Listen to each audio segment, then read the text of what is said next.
There we go. Okay, so we are recording, and it is November 30, 2023. This is the live Edge, market structure Edge demo and discussion. I say demo and discussion because it's really more discussion than it is uh, demo. I think today, if you're new to the platform, we'll cover some things that will be pretty good introductions to the platform. But a lot of the time here, what we're focused on isn't the, go here to find a ticker or do this to set up a portfolio. There are a bunch of very, I hope anyway, good videos at marketstructureedge.com to help you with those basics. So I don't reiterate those basics here typically. This is about using Edge effectively to produce returns. That's what we're after all. Okay, so let me do this. I'm going to share my screen.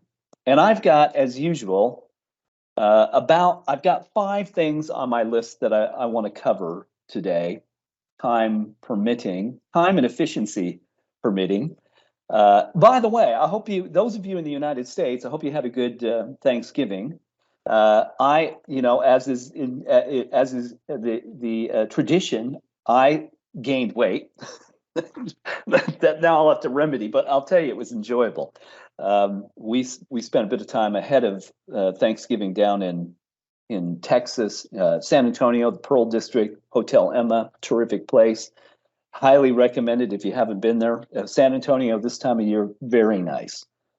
Okay, now let me see here. Here's what I want to do to begin today. Number one, the rules. The 2 rules that we have here are: please ask lots of questions. I mean, don't be shy. There's nothing that we're a very forgiving group. You can ask anything. There isn't a dumb question. And number 2, just mute yourself if you would while we're speaking, so there's less background noise. With that preamble, here's where I want to begin. I just want to begin with the dashboard because I think it does a terrific job of showing you what the money is doing at all times, what the general trends are. And here's how to do that.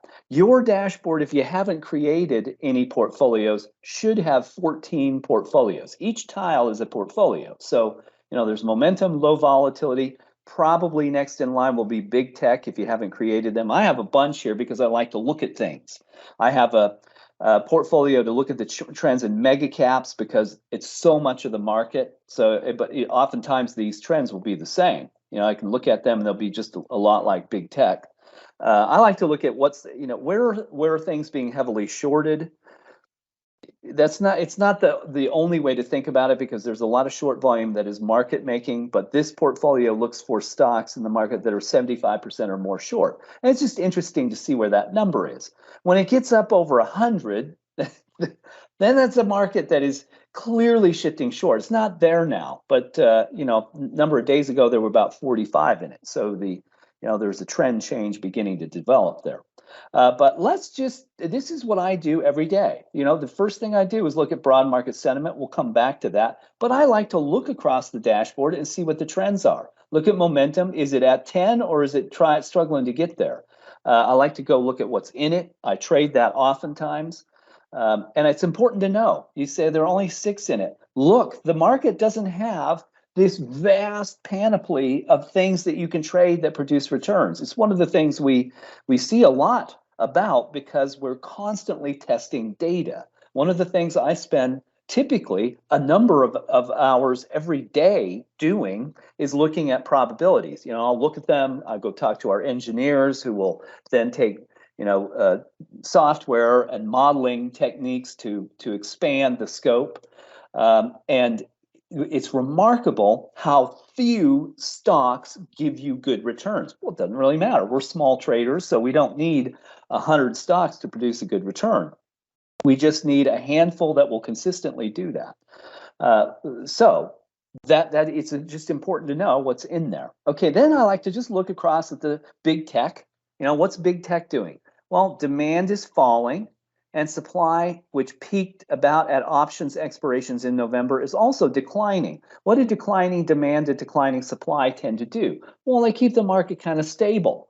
And certainly since the surge to start November, you could see that, right? Look at demand taking off and this huge supply deficiency here. Well, you get demand rising and supply falling, and particularly hitting a low right there at index futures expirations last month. They're expiring again today. There's a lesson about what's occurring in the market today. Why is the Dow way up? Well, the things that the suppliers of index futures are having to fill are large caps. They're blue chips. That's where either in large institutional portfolios or in hedges, that's what people want. So that part of the market goes up. But that surge in demand that peaked into November options expirations, you can see. It's not like I'd look at this and say, well, the market's going to fall apart, but you certainly can't expect what occurred in early November to continue if it's not the same kind of condition. Look at the sectors.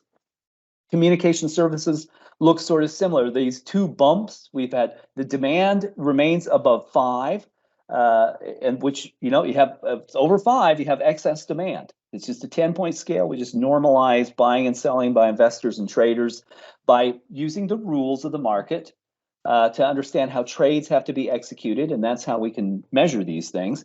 It doesn't look terrible, but you certainly don't look at that and say, well, we're off to the races. Consumer discretionary, over 50% short, declining demand, supply that's kind of peaked, doesn't look great. Consumer staples, flat demand, rising supply, that doesn't look great. And I've got a bunch of others in here. I won't go through everything, but it's a nice way to look at the whole market and see what's occurring. You will notice there's a lot of uniformity, because big institutional passive models that say, well, we're going to have 35% of the assets in this target date fund dedicated, because it's maybe people are getting older, dedicated to equities, and the rest to other things. That's how it behaves. And if those things get adjusted, we're going to see that in the way that the supply demand equations unfold in the market. Look at tech. Tech, communication services, put those two together, very significant part of the market. If you add in the tech companies like Tesla that are in consumer discretionary, it's a huge part of the market. So if you look at those things, that you could get half the market cap nearly that way, and you can see what the money is doing. Well, tech, the demand is still above 5, but it's tailing off, and supply is right at 50%. Again, I look at that and say, well, I'm not concerned that it's going to fall apart. But it's not the kind of condition that tends, we speak in central tendencies, there are always exceptions, tends to produce, sharp gains like we saw in November.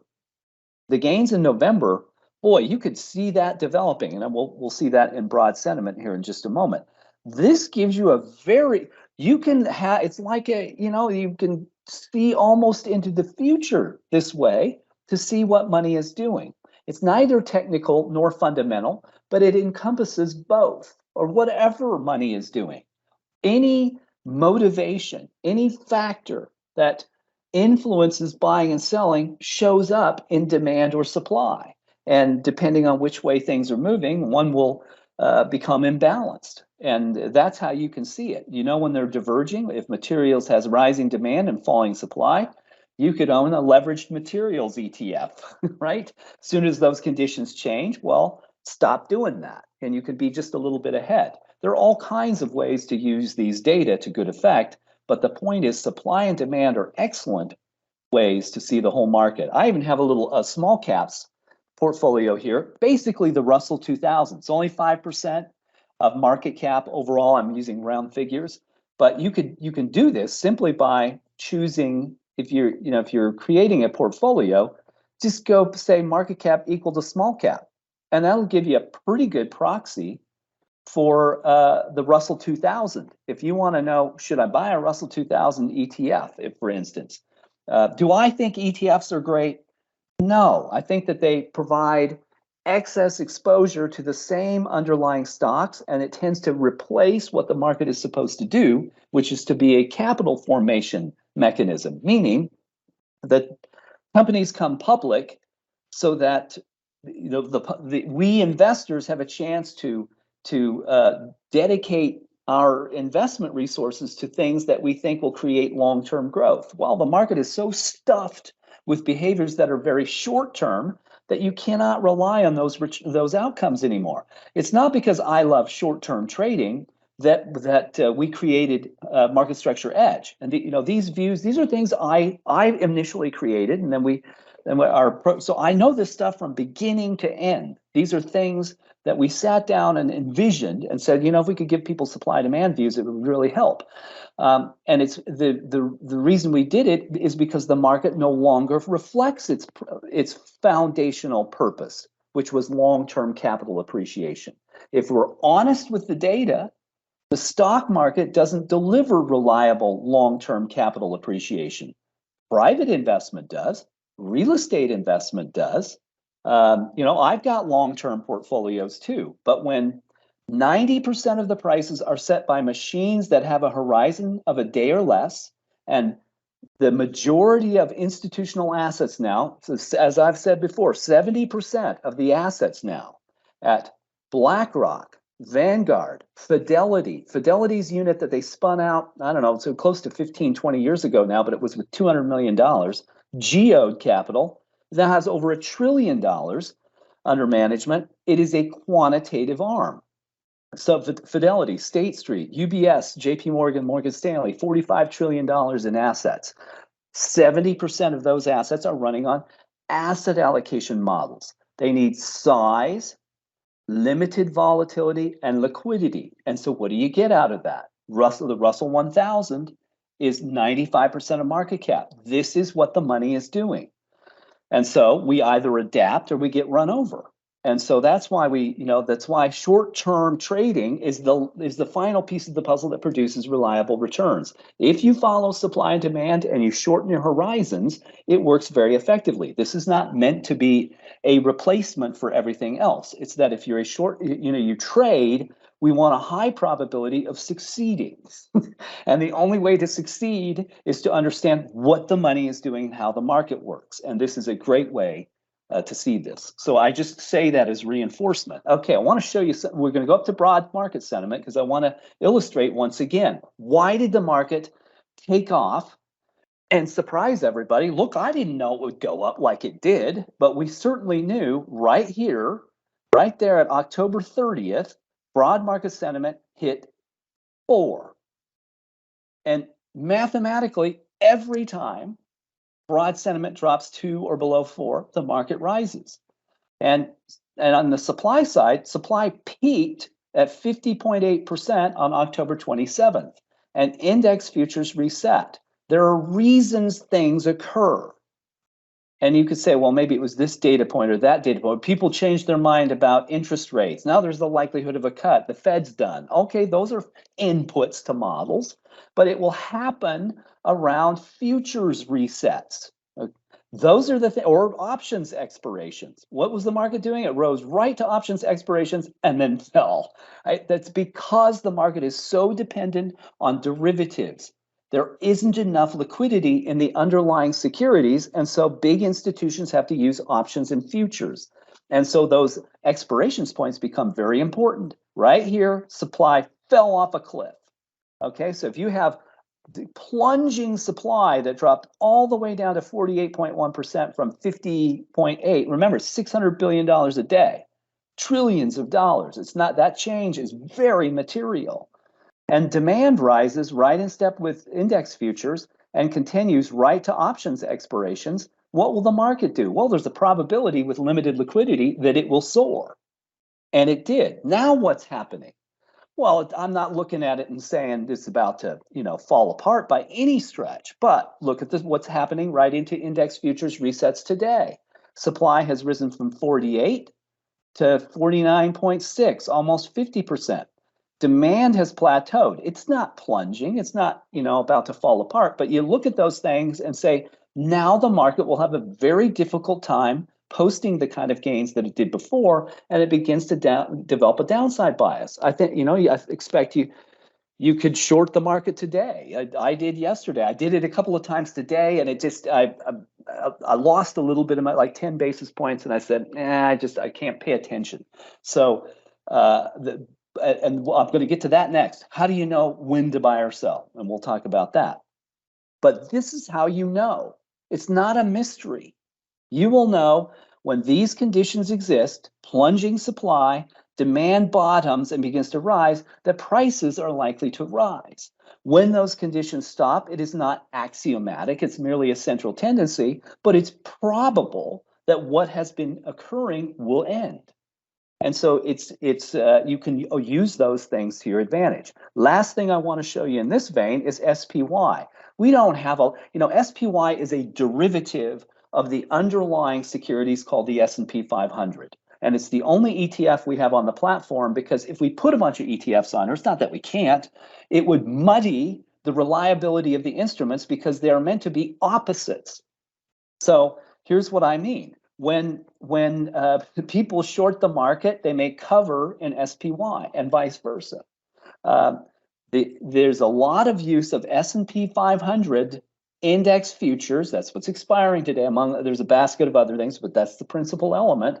That are used for protection. They're used to if I've got a portfolio that's supposed to track, a big tech index, and I'm kind of out of whack, I can pay a big bank to say, get me level with that index with a basket of futures. And so that's what's happening.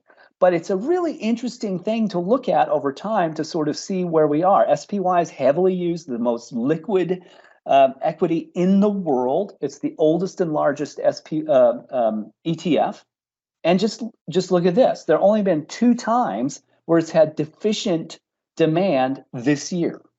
And that was at the bank crisis and just here recently. That we had an outsized surge that doesn't happen often in SPY. What's the probability that we repeat that this year? Well, looking historically, not very high. So I know there's a lot of talk about a Santa Claus rally and we've turned the corner and there's a lot of bullishness. I don't know what's going to happen. I know that statistically, this is an unusual outcome. And it's likely to mean revert. And look at the supply side. We've had 2 extreme plunges in supply. Well, those things don't tend to happen all the time. So if things revert to the mean, the probability that we soar is minimal. I'm not saying we won't. I don't know. I look at the data every day and we'll make decisions as we see it. But I find this to be extremely helpful. You know what the big picture is? The big picture will manifest in SPY because the S&P 500. Now, Mark Rowan, the CEO of Apollo Global Management, says, well, 80% of volume is the S&P 500. Probably pretty close. We don't measure it that way per se, but 87-ish% of market cap is in the S&P 500, so it's pretty good reckoning. And so it gives us a very good view of the general central tendency. And what does it tell us? The central tendency is that the market will match the benchmark. That's why it's very, very difficult for stock pickers to outperform the benchmark. If 80% of the volume wants to be the benchmark, your likelihood of picking things that are going to beat it is minimal. You can beat it with edge. I consistently outperform the benchmark with short-term trading by trying to generate 1 or 2% consistently without losing money. That is a great way to outperform the benchmark. But picking stocks, very difficult to do that. Okay, I'm going to pause and take a breath and let you ask questions if you got them before I finish off my couple of additional points here. Any comments, thoughts, observations? Feel no pressure, but if you have them, please weigh in. Okay, well, then I'm going to do this. I want to talk about entries and exits and trading volatility. Oh, do I have a question? Go for it if you do. Feel free to interrupt me. No? Okay. You veterans, Barry, Steve, Tim, you guys are pretty quiet. Sanjay, let me see. Okay, again, how are options and futures? Let me go to the chat. Bear with me here. Again, how are options, futures, expirations relevant? Okay, so realize there's a massive amount of 0 days to 0 days expirations, 0 days to expiration, right? Now everybody's using that stuff. There's very little asset movement that occurs in those instruments, right? Why would we change ownership of an asset if the option to buy or sell it, which is a right but not an obligation, expires tomorrow? or at the end of the day.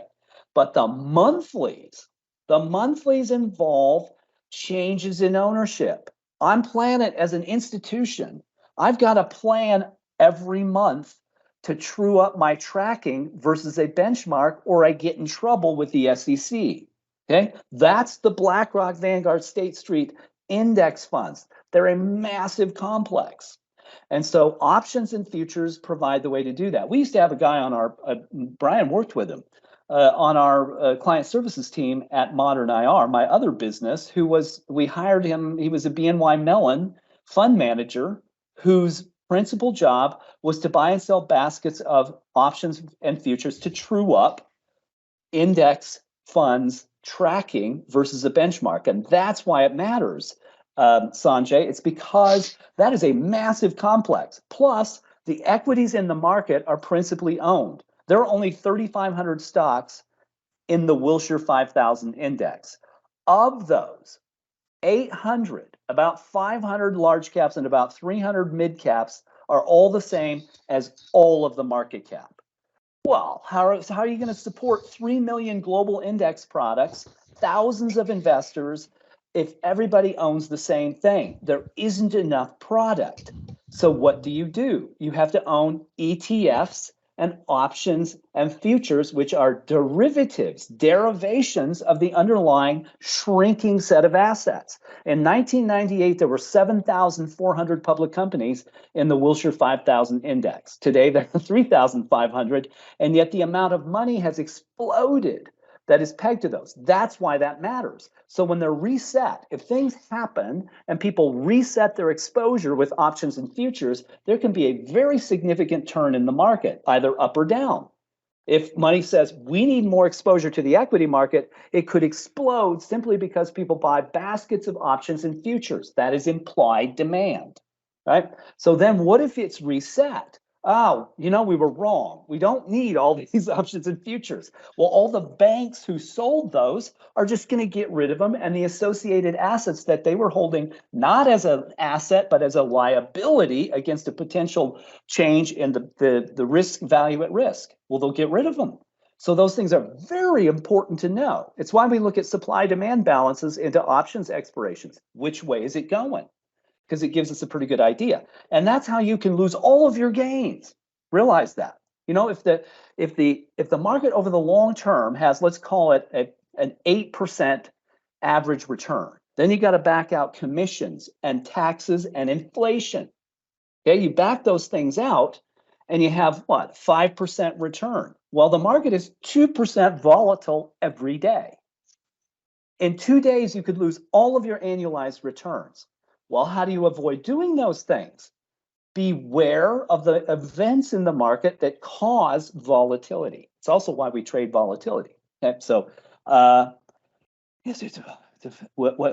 okay, so today is, so in 2014, the CBOE, Chicago Board Options Exchange, created a contract, a futures contract, to support the exploding passive investment industry. Assets were shifting massively from stock pickers to people who just managed assets in a model. Well, the CBOE saw that and said, hey, we'll create a contract for you to help you true up your tracking. And futures are just, like, instead of buying a basket of stocks, I could buy futures from Goldman Sachs that represent the stocks that I need. And that qualifies as holding the stocks. Plus, I don't have to, it's a lot easier for me to just go buy something from Goldman Sachs than it is to try to go buy 500 stocks in size in the market.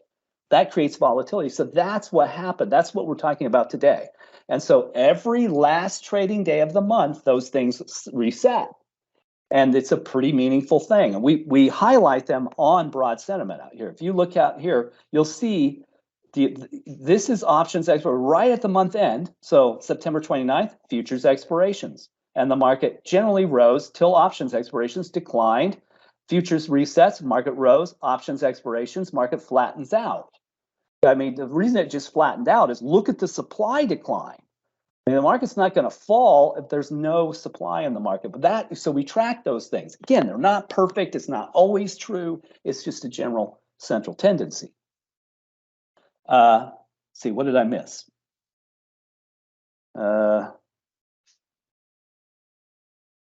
You have the question from Tom there about Okay. defined strategy or history. Okay.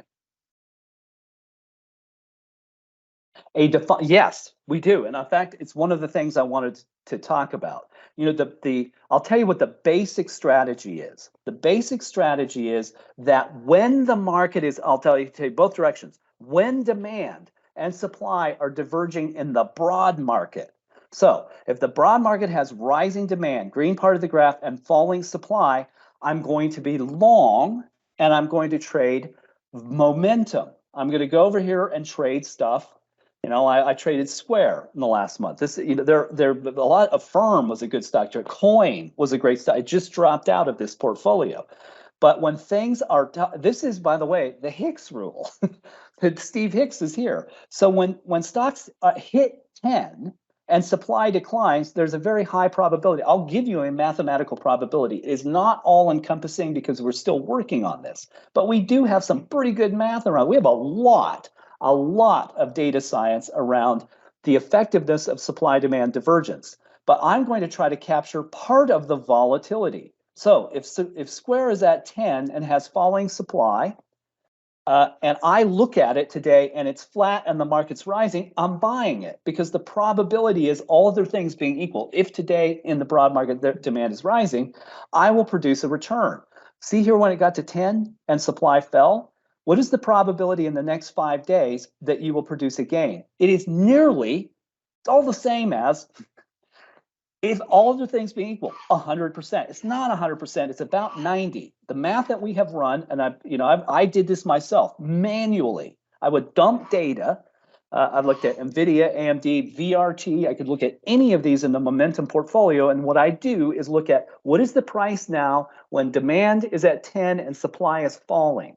And then look ahead 5 days. Is there at any point intraday where I can make 2% or more, and what is the probability that that will occur? Under those conditions, in those stocks, 89% of the time. Well, those are very good odds. It means 11% of the time it won't happen.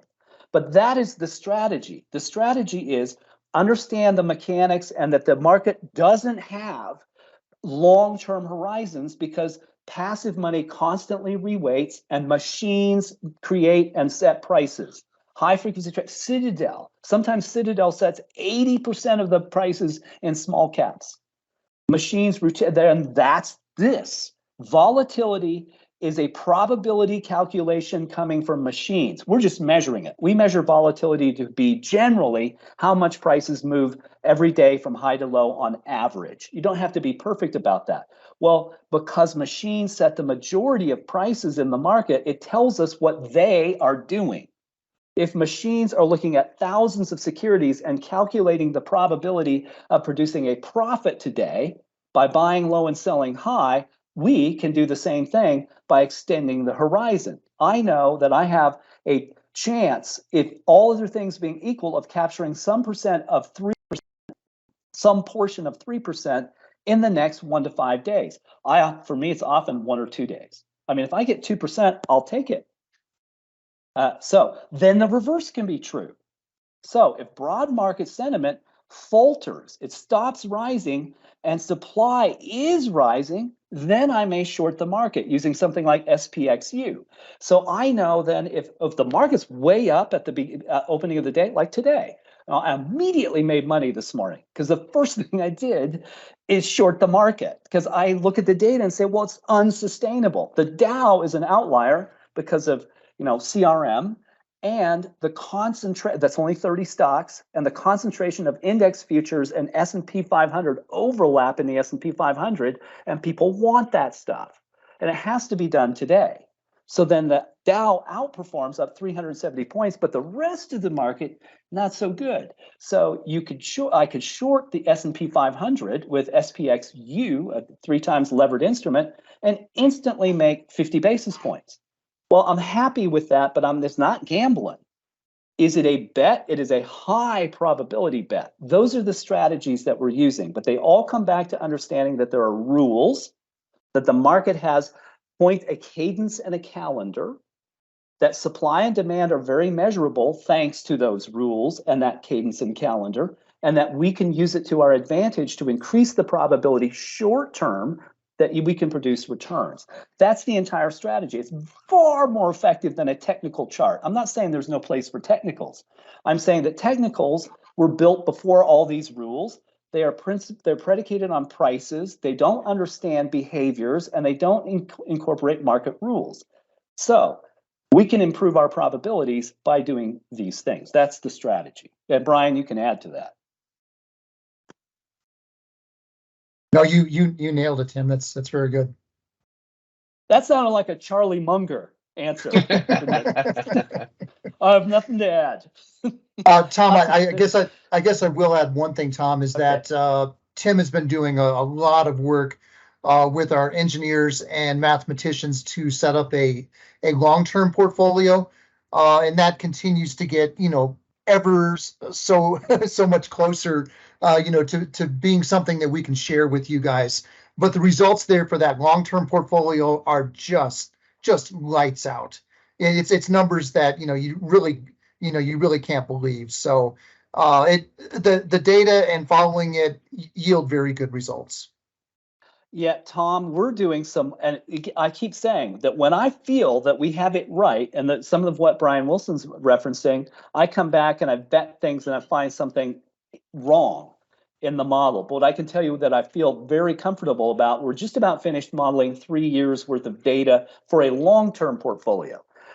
So we ran data year to date with a momentum portfolio that uses risk management from broad sentiment as the meter for when you're exposed to the market or not. So when broad sentiment rises over 10 or over 6 into options expirations or declines, that's the exit.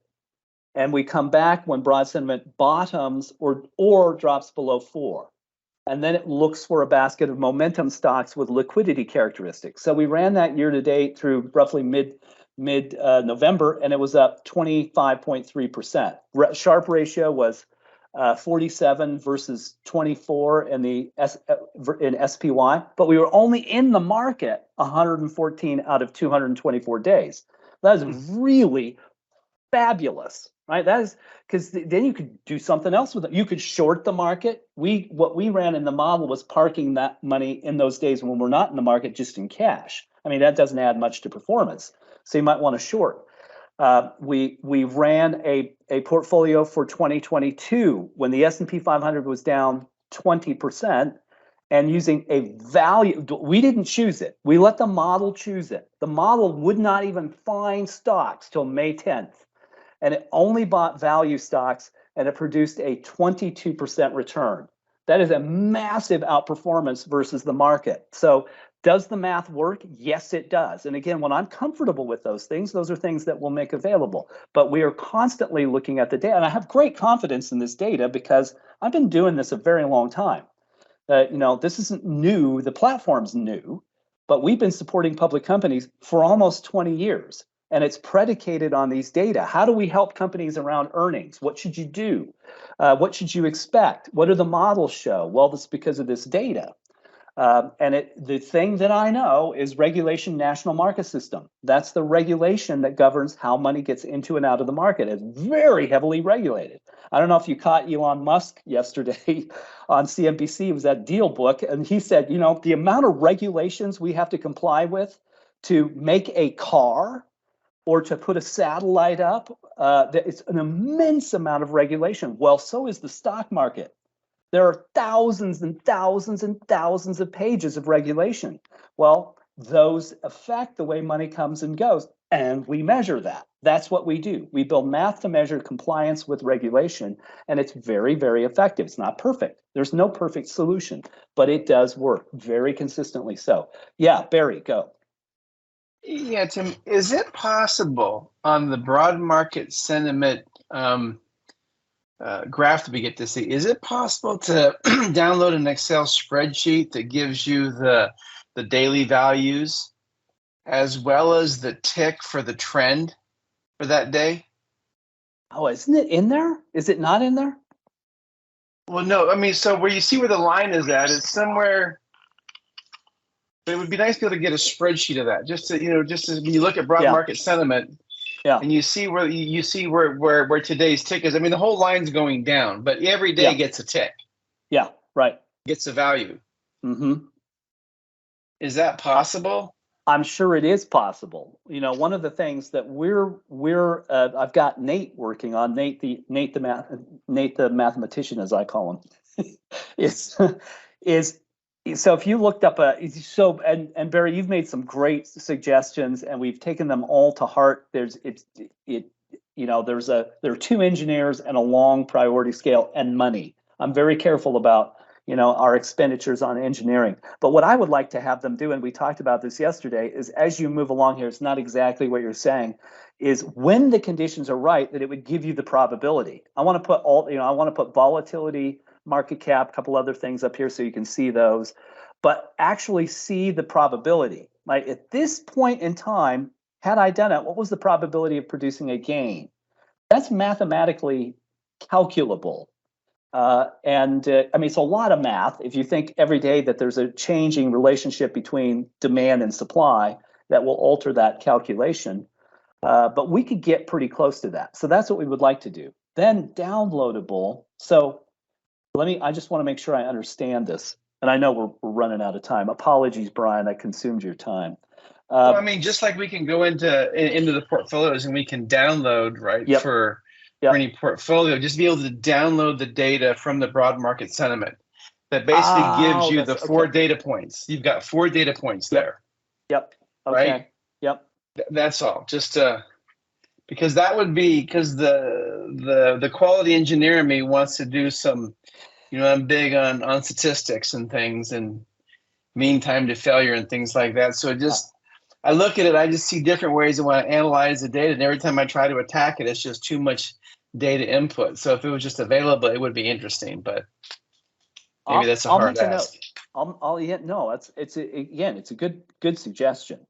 And we get requests all the time for an API. It's not that we don't have one. We could do that, but the data, the costs associated with that go up because we're hosting at Azure, and Right. it's a core cost for us from a provision standpoint is the cost of cloud service. And so when we have more demand on the systems, our costs go up. So I'm very careful about managing those. If I can get some of these parties that I'm working with to expand our distribution to increase the flow of cash for those purposes, then I'll add those things in. But there's a lot to get right here, and I feel very good about where we are with it and the reliability of the data, but there are clearly features that we need. No question. Cool. All right, you guys. I think that I'll wrap up with this because we have gone almost long. I'll leave you with this last thought because I wanted to talk briefly about buying and selling. When do you do this? And it kind of goes back in part to the answer of the question I was addressing. I don't worry about being perfect. When I have the opportunity, if supply and demand are diverging in the broad market, and a stock like that's in the momentum portfolio is down half its volatility, wow, what a great opportunity! Particularly late in the day. If late in the day and everything's pulling, it's a momentum market, and one of those momentum stocks is down half its volatility, the probability that tomorrow you can make that is very high mathematically. But otherwise, today, the market is going to move a quarter to a third of its volatility, generally speaking. Why? Because supply and demand they're running right next to each other. So we know we're not going to get those kind of moves. So a 25 basis point move in the S&P 500, one way or the other, I can probably trade long or short. And I'm not going to trade it long now. The conditions to me are not right for trading it long. That's more risky than trading it short. But if it's down 5 points and it goes down 9 points, the S&P 500, and then it goes back up to level, wow, there's a possibility of making 25 basis points. But if it's hanging around 5, where's your entry? You don't have any entry, and you're better off being patient, as Charlie Munger would say. Just be patient. You don't have to do something. You want to do something that will produce a return. There is no requirement that you take a chance, and just do it when it's right. Like today, this morning, when the S&P 500 was up, and we could look at the math and say, that doesn't make sense. That was a great short, right? And it produced return. As soon as it's gone down 25 or 30 basis points, look, take your profits and wait for another opportunity. If it doesn't come, maybe tomorrow will give us one. We know what the central tendencies are. It's very easy to see in this data. Now, new month, new money, maybe something flows in. I don't think that this tells me that money is going to rush into the market to start the new month. Could be wrong. We'll see.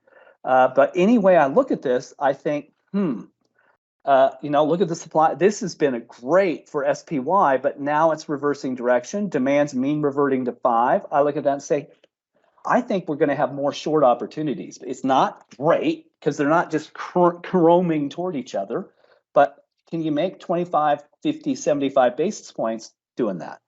Well, these conditions let us do that. And in momentum, if you're trading momentum stocks, be happy not with 3%, but 1.5%, 1 or 1.5%.